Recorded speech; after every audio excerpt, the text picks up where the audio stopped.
Hello, welcome back. It's been a long time since I last uploaded a video, but here we are. I've been looking forward to covering this subject, and finally, I was able to get the video out.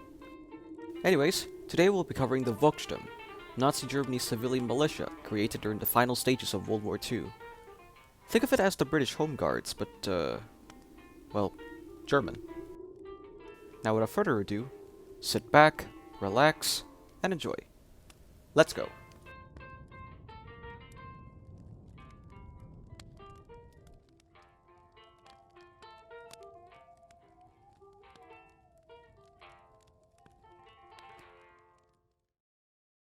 Berlin, 1945. The heart of a collapsing regime. The city saw one of the most brutal fighting near the end of World War II. This was the climax of the Eastern Front. The Soviet army were bloodthirsty for revenge because of the atrocities committed by the Nazis. The Germans were no match against the oncoming Soviet horde. Many of Berlin's defenders were from scattered, depleted, and exhausted units. It was only a matter of time before the defenses fell apart. But one group stood out from the rest. Fighting futile and hopeless battles, they were set up on behalf of the Nazi Party as a last-ditch effort to combat the Allies. Propagandized as the will and resistance of the German people, it was merely a ruse to blanket the desperation of the Nazi regime.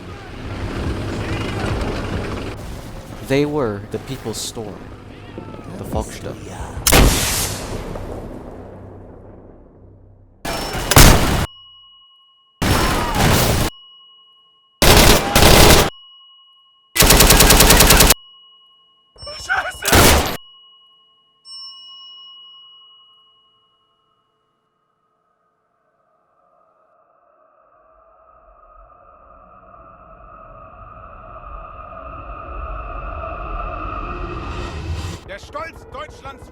The Volkssturm, German for People's Storm, was a national militia established by Adolf Hitler on 25 September 1944 as a last-ditch attempt to combat the Allies.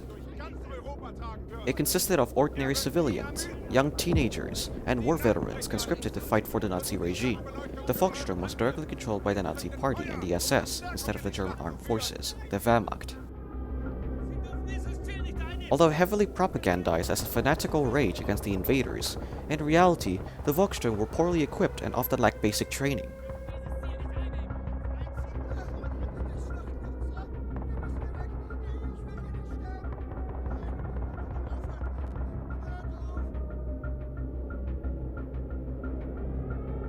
Ironically, the Volkssturm reminded its members of Germany's desperation to fight back.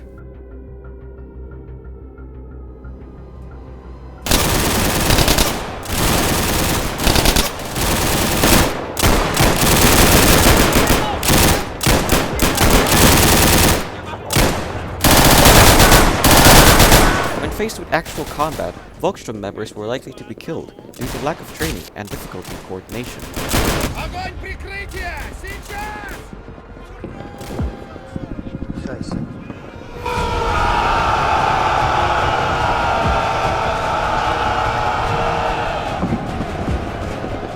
It is no surprise that Volkssturm members accounted for many of the casualties in battle.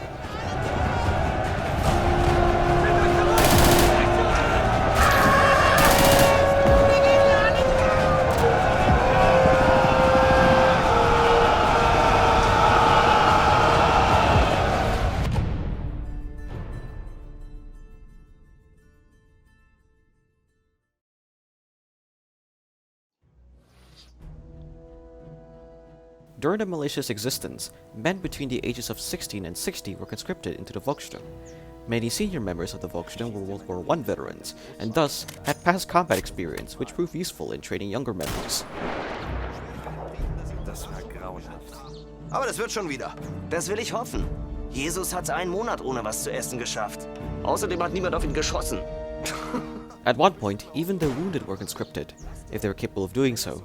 Basically, if they were able to hold a weapon, they had to fight.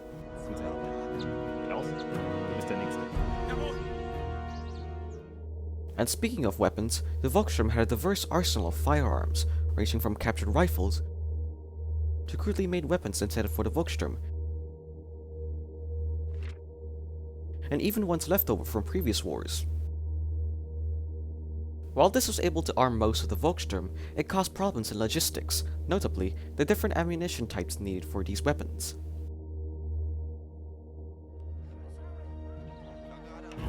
This was no different to their uniforms. Actually, they could hardly be called uniforms. Reason why is that they had none, due to Germany exhausting its own resources for the war effort. Instead, Volkssturm members wore a simple armband.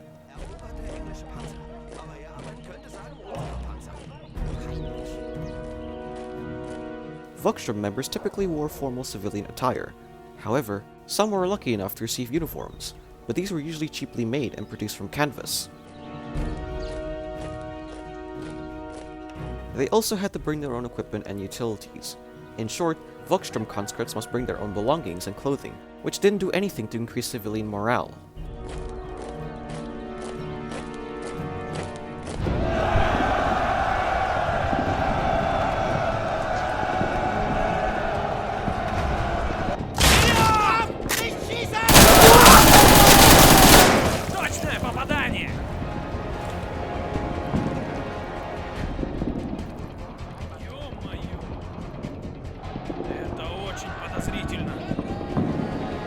The Volkssturm were extensively used during the Battle of Berlin. They fought alongside what remained of the Wehrmacht, the SS, and even the local police. Here, the Volkssturm desperately fight to the death inside the Reichstag, the German parliament building. Fierce close-quarters combat ensued. Battle-hardened Soviet soldiers cleared every room they came across. Volkssturm conscripts erected makeshift barricades and used whatever they had against the Soviets. Some even fought with only knives and blunt objects.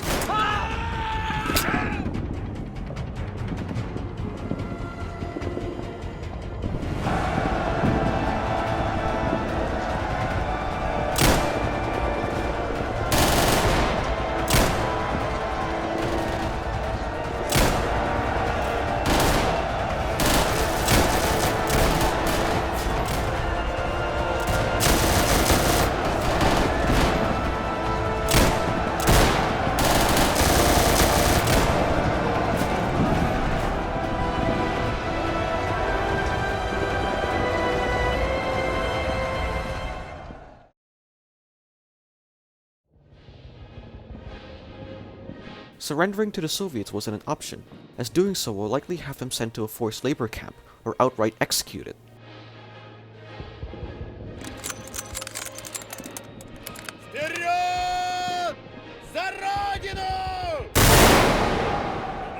As such, many German soldiers, including those from the Volkssturm, opted to surrender to the Western Allies, such as the United States and Britain, to avoid the harsh treatment of the Soviets.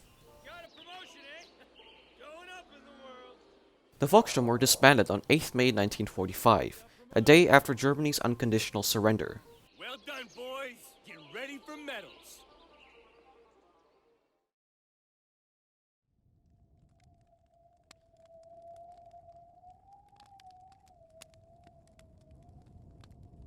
Well, that concludes the video.